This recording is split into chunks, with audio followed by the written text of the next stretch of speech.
I mean, one of the things I wanted to bring up, and Charles, I know you said you didn't want to talk again, but I really want to read this quote that you wrote in your recent piece on the election, because you wrote that what we're left with is a political system that deals almost entirely with how this kind of imposed poverty appears. The tents in the parks, the RVs in orphan spaces, the needles on the ground, the shit on the sidewalks, and the eruptions of mental illness, and so on and so on. And what I really felt was powerful about that was that you acknowledge that there are problems and there are impacts and people do feel them, both the housed and the unhoused, but you grounded it in that structural question.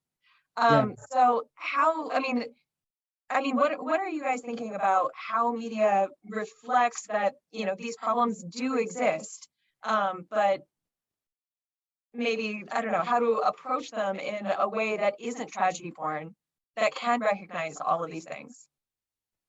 Oh yeah, well, the real embarrassment in all of this is, I mean, okay, I'm going to say something really weird. And I want to just to give you an example. It comes off on the side, but Adam Smith once pointed out that if you go to a rich person's house, you will see swords and so forth and so on and so on. You will see, armor and this sort of thing, and yet, but you will never see them with like the implements that a doctor uses during a surgery, right? And yet, those implements are actually much more useful and helpful. And so we tend to like look, right? So what he was trying to say is that we live in a society where we absolutely don't find extravagant wealth as disgusting.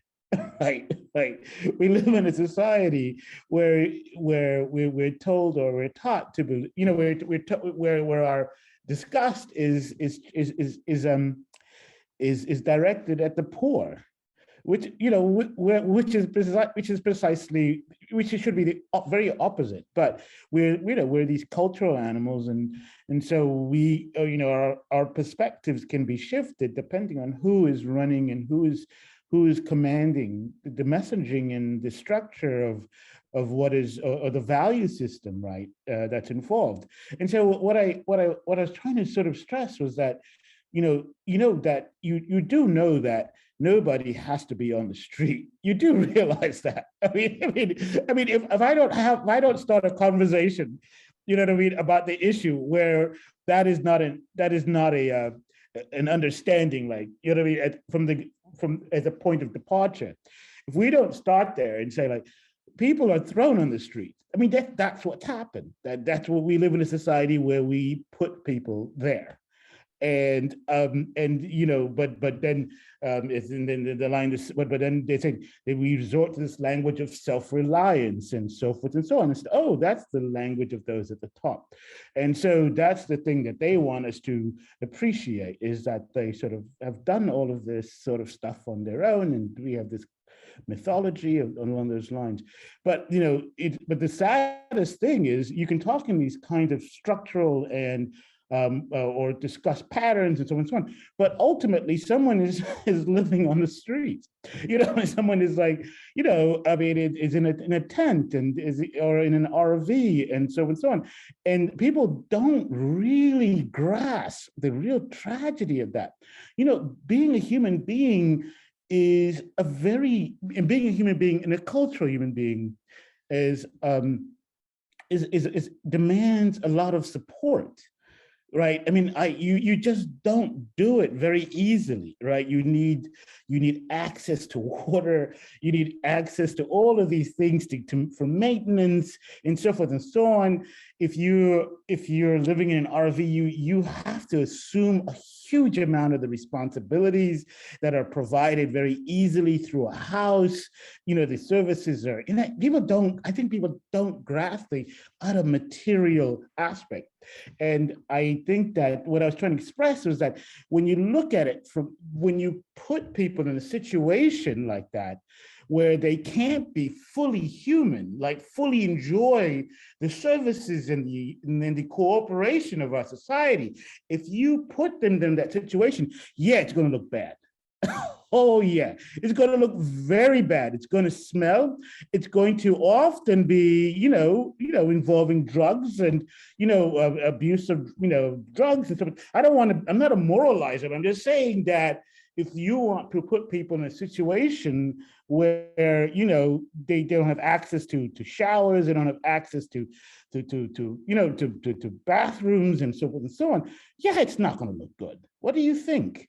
But my question is, does imposing this unnecessary, horrible condition on fellow human beings, does imposing it, who benefits from it?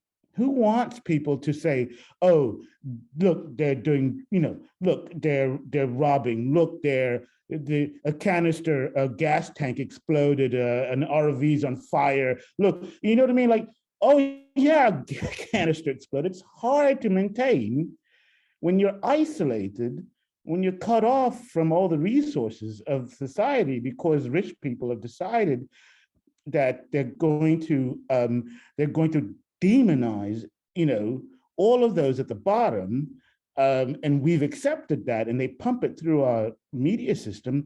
Yeah, yeah, it's going to happen, and that's all. I'm going to just stop there. Sorry.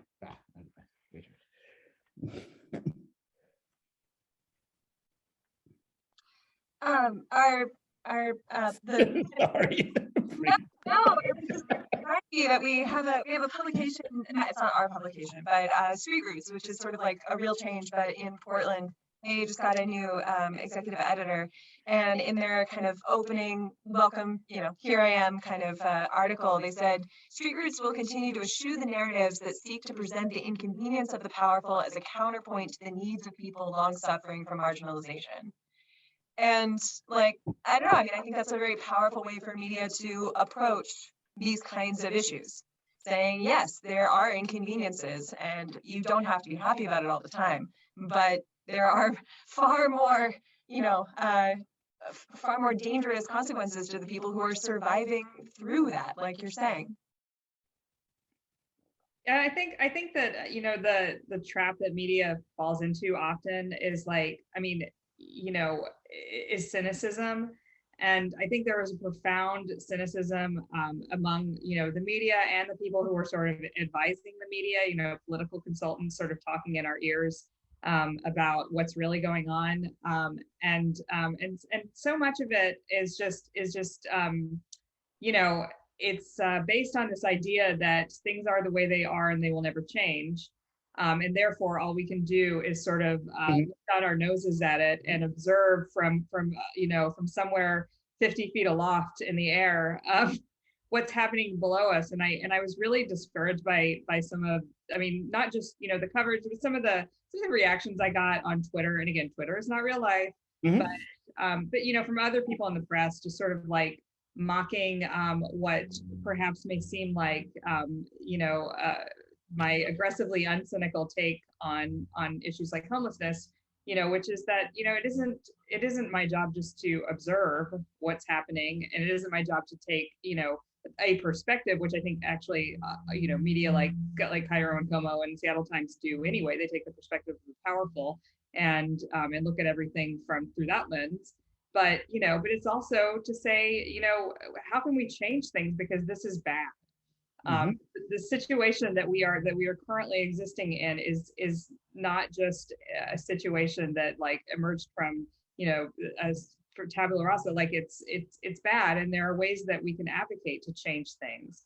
And as the media, like it's our job to not necessarily write editorials decrying the way things are, although I think that's a perfectly legitimate role of the media. But to say here's a problem, here's some ways people are solving it, here are some challenges that they're facing, and but fundamentally, like, it is not just that we live in a society where or in a city, in a region where 15,000 people are sleeping somewhere other than in stable housing every single night. That is a bad thing, and it is unacceptable.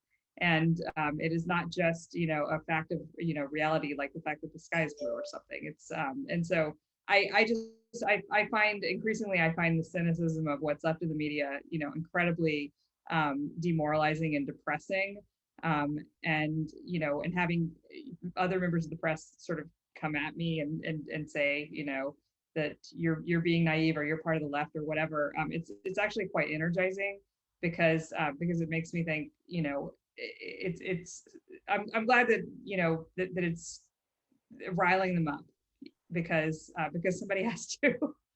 And yeah, and I just want to fight against cynicism in covering issues that seem really intractable, like homelessness, because, you know, otherwise, what are you doing? You're just sitting there saying, well, it's intractable. Let's, you know, go to a tent encampment and talk about how bad it is.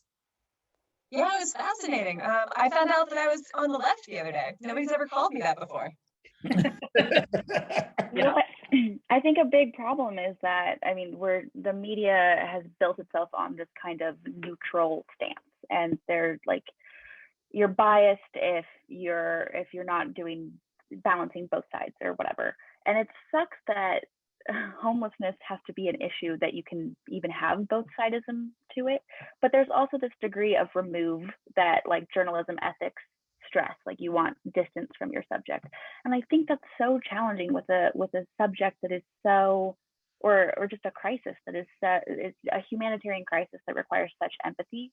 And I don't know how the current system of the media can effectively communicate basically what we're all talking about right now, if it doesn't change. And I don't know how that happens, but I mean, obviously I'm a little bit biased, coming where my bread and butter is from The Stranger, where everybody has an opinion on what that's about. But I really liked being able to feel confident in what I was writing was right and empathetic, because I knew that I didn't have to tread that line or walk that line. Well, I think, you know, there's you know, I try to sort of adopt a stance of subjectivity, that, you know, which I think is kind of a radical position in some ways, but I you know, I was talking to the new director of the Homelessness Authority, Mark Jones, last night or the night before. I was interviewing him about something, and they mentioned often their own experiences in the mental health system, and you know, and at first, like the first time they did that and I heard them talking about that, I was like a little uncomfortable, right? Because, like, you know, you're just not used to hearing, you know, public officials talk about themselves as actual human beings with subjectivity and experience that informs their empathy and, you know, and their sort of idea about solutions and stuff like that. But, you know, more and more, you know, I wrote a book about addiction. I wrote a book about, you know, my own experience in the, you know, mental health and treatment system. And, you know, and it forced me to kind of talk about that, you know, and I think that if more, you know, this is a pipe dream, but if more reporters would talk about their own subjective experiences that they bring to their reporting, you know, whether they pretend to be objective or whether they, you know, are somewhere, you know, out on the margins or, you know, somewhere in between, you know, if people would talk more about, like, here are my life experiences that brought me to this point to believe these things that I believe about, you know, the homelessness system or about mental illness or about addiction, I think we would have much more interesting and, you know, and fruitful conversations about some of these problems that we keep calling intractable. And honestly, now that I've used that word like 3 times, I kind of hate that word, you know, like it would be nice if, you know, from a point of subjectivity, we could stop calling things intractable and say, well, why do I believe that?